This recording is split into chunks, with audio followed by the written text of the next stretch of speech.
Olá, olá pessoal, tudo bom com vocês? Lontra aqui na área. Faz tempo que a gente não se vê, mas hoje quero trazer algo um pouquinho diferente, tá bom? Enquanto eu faço meus crafts, que estou aqui ajustando um dos kimonos que recebemos de doação para ficar do tamanho que cabe nos brasileiros. Enquanto isso, a gente vai fazer um resumo supremo de bolsas de estudos para o Japão. Sim, minha ideia aqui é trazer todas as bolsas que a gente tem conhecimento até o momento, bolsas parciais, bolsas integrais, bolsas que você vai ficar 4, 5 anos no Japão, bolsas que você vai ficar 20 dias, para vocês saberem quais que são todas as opções possíveis e imagináveis. Aqui embaixo vai estar a minutagem para, eu quero ver específico um tipo de bolsa, beleza.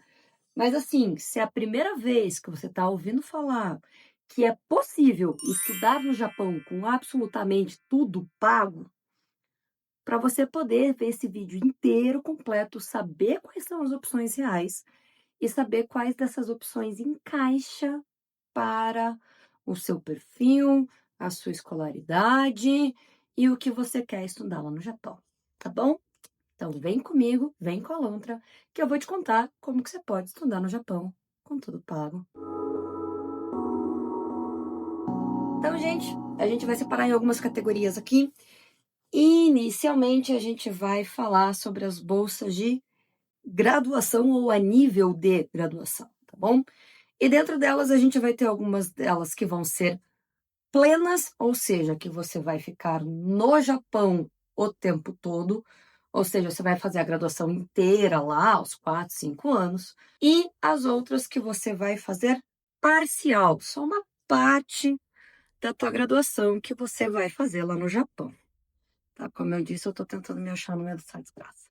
Eu tenho uma tábua de passar roupa que minha mãe me deu, que é justamente para artesanato. Olha que delicinha.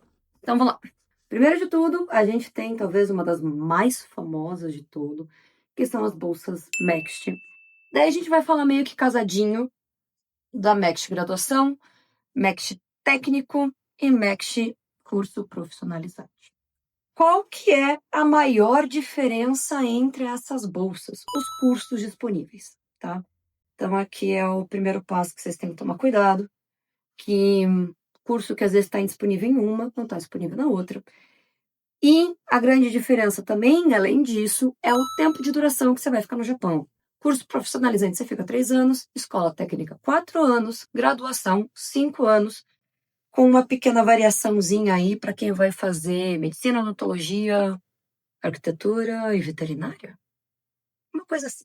E daí, a gente começa a se perguntar alguns pré-requisitos, tá? E aqui o pré-requisito que mais vai pegar é a idade, tá?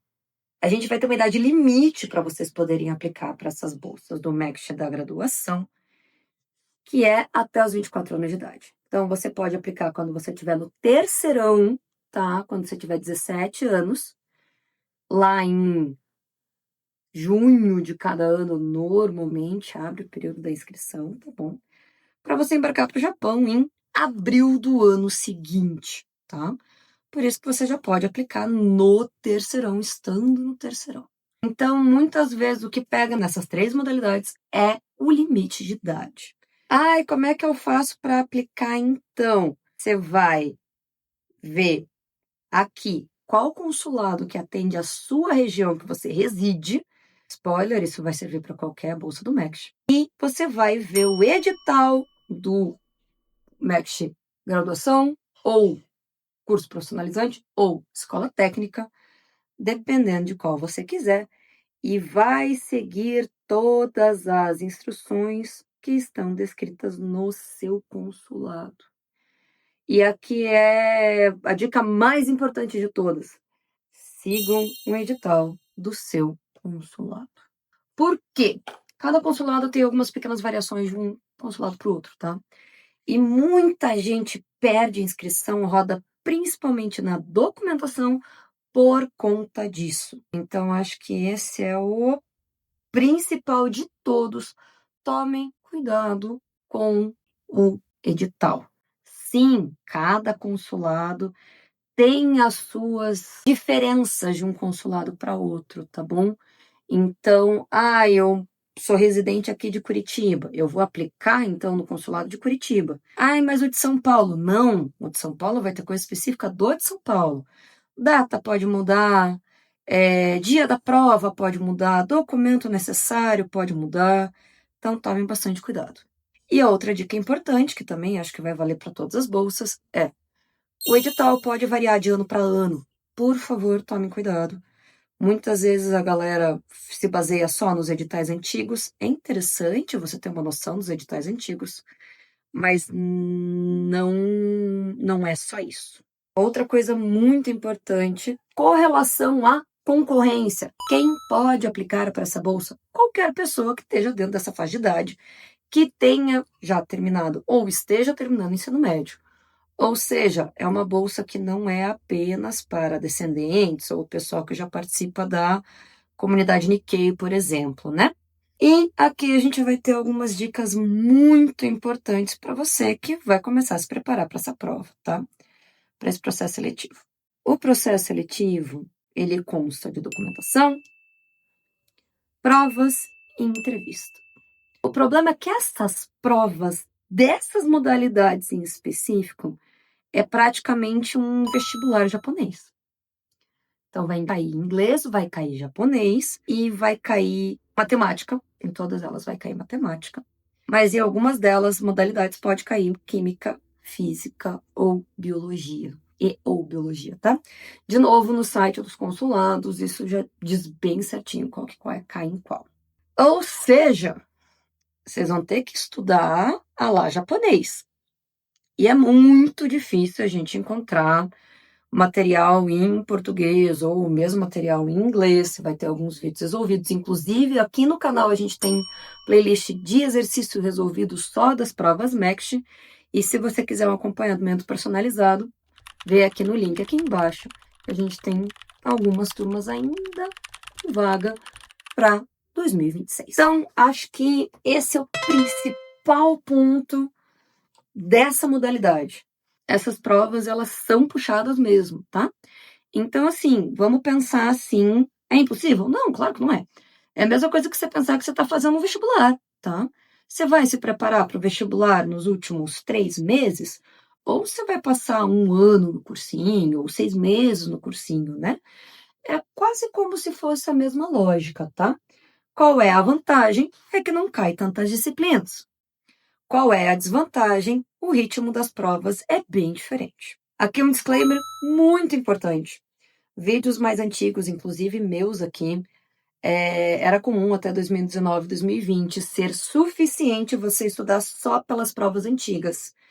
Porém, desde 2022 a gente está vendo uma alteração na prova, inclusive a parte do Enem para estrangeiros no Japão, que é o que a gente chama de AJU, soltou um novo conteúdo programático desse ano, que vai começar a contar agora em 2026.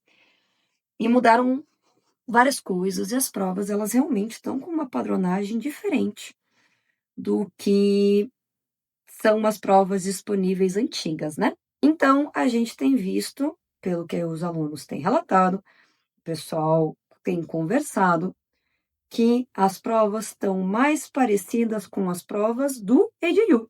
Onde é que eu vou achar isso? Aqui embaixo você vai encontrar o link da Amazon japonesa, onde tem os livros com as questões do AJU de 2021 para frente.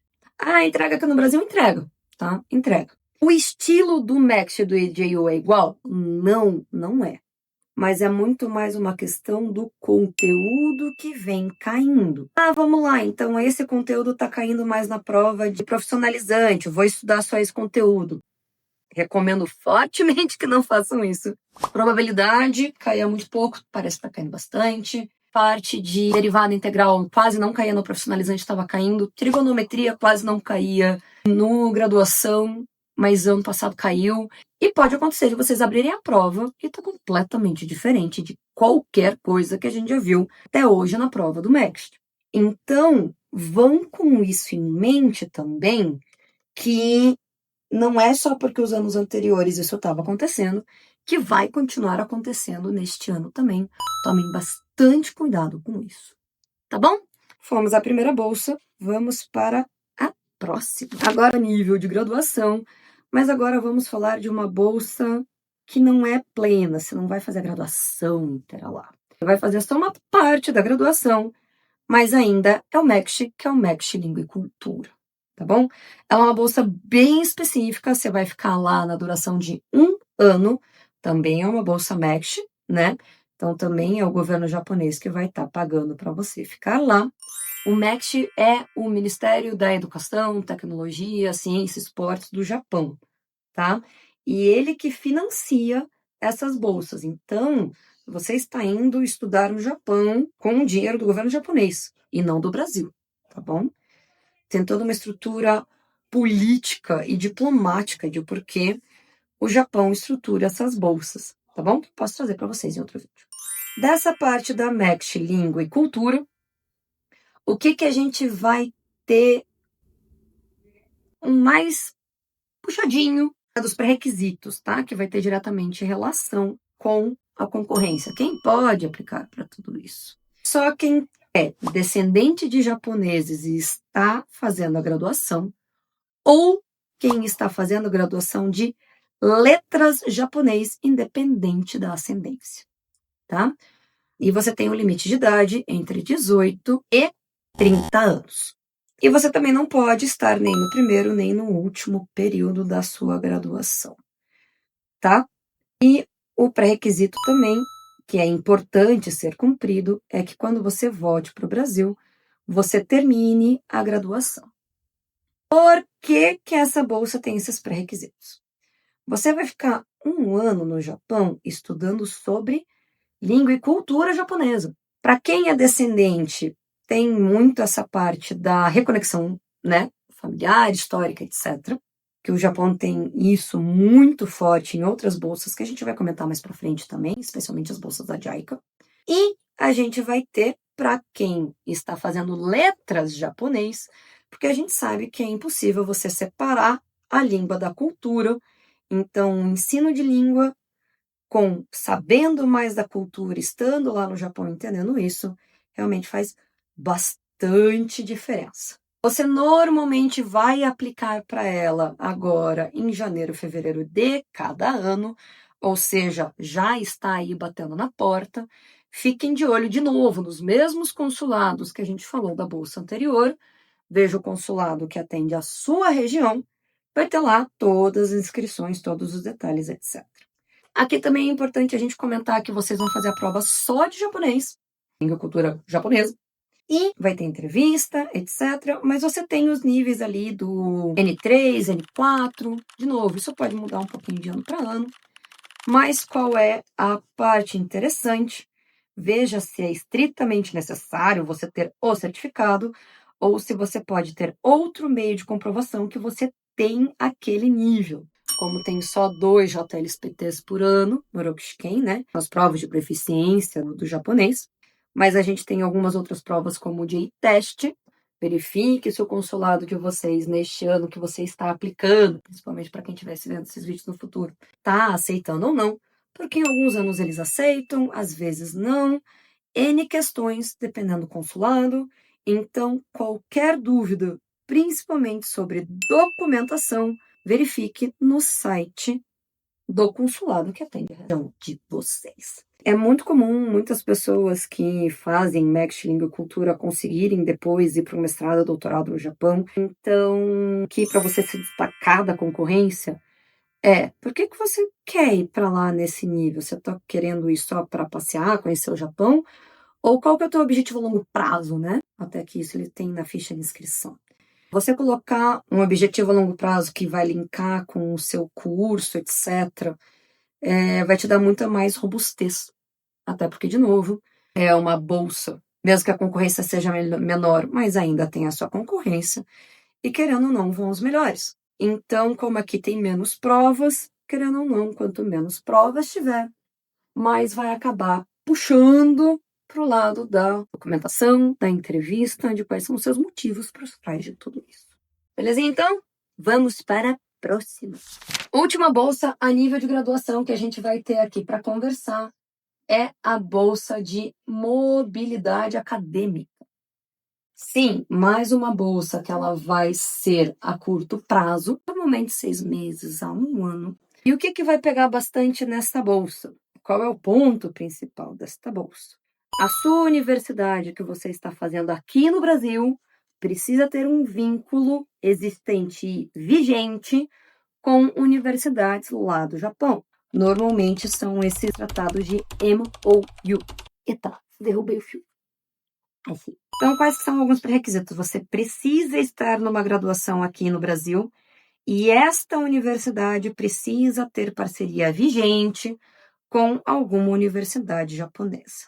Aqui tem muitas variações, porque cada universidade pode ter um processo seletivo diferente, ter um tipo de curso diferente.